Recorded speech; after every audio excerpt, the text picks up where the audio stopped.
First, let's talk about what's hot now.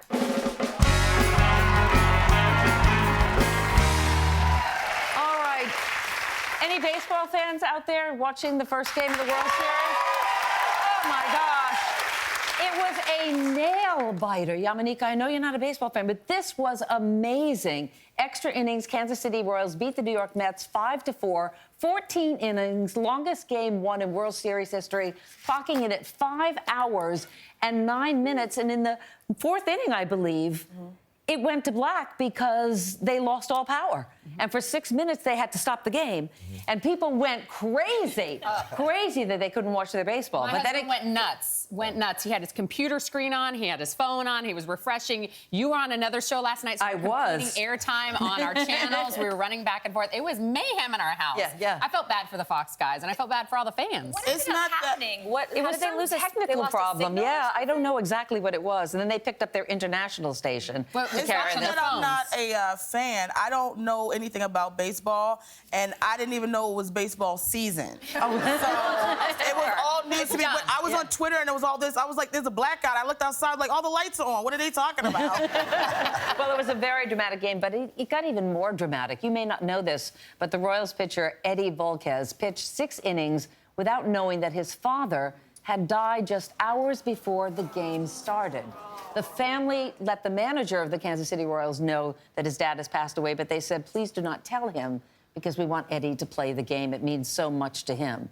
And then he was told afterwards, and he is now in the Dominican Republic. He left to be with his family, and they're not sure whether he will be back or not. Yeah. That's still to be determined. But here's the question. Would you withhold that kind of information? Do you spare somebody's feelings, or do you feel it's important to... Yeah, and I think in that situation, he's from the Dominican Republic, I'm from Puerto Rico, and baseball there is like a religion. And I can only imagine that growing up, this was such a special thing that he shared with his father. So I feel like his father would have wanted him to close out that game one of the World Series, and they won. So I feel like his dad was almost like looking out over the team. Yeah, so I think, there's certain times that you hold information back, especially if you're about to do something huge, like, pitch the World Series.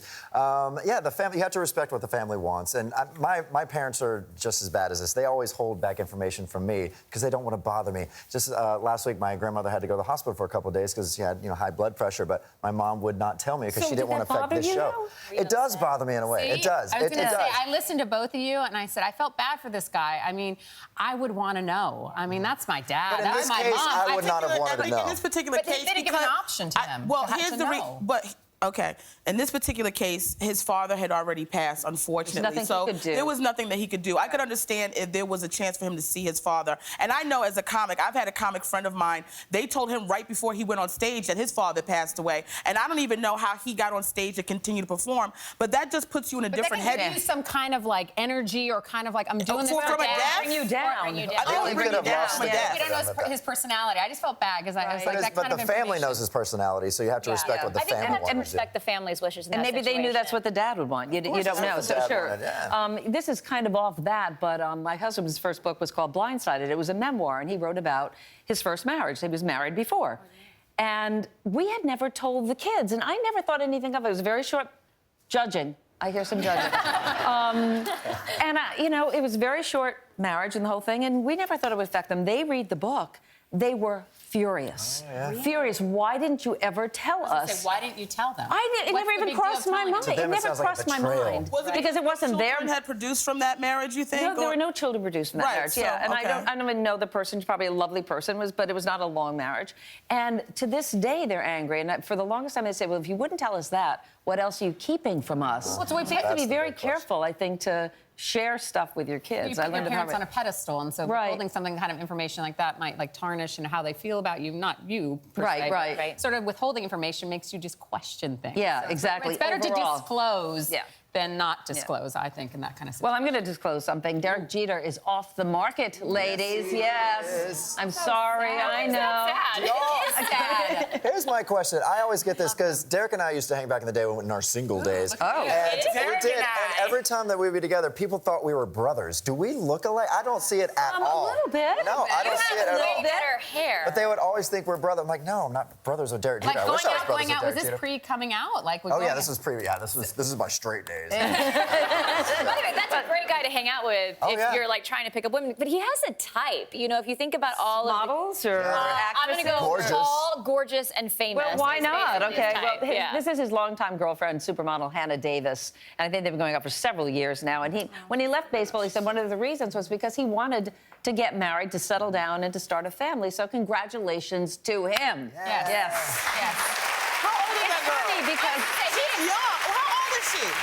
How old is that girl? She's 20s? Is she 12? He's 30-something. No, he's not 30-something. He's in his 40s. No, and he's she's not. like He's younger than me.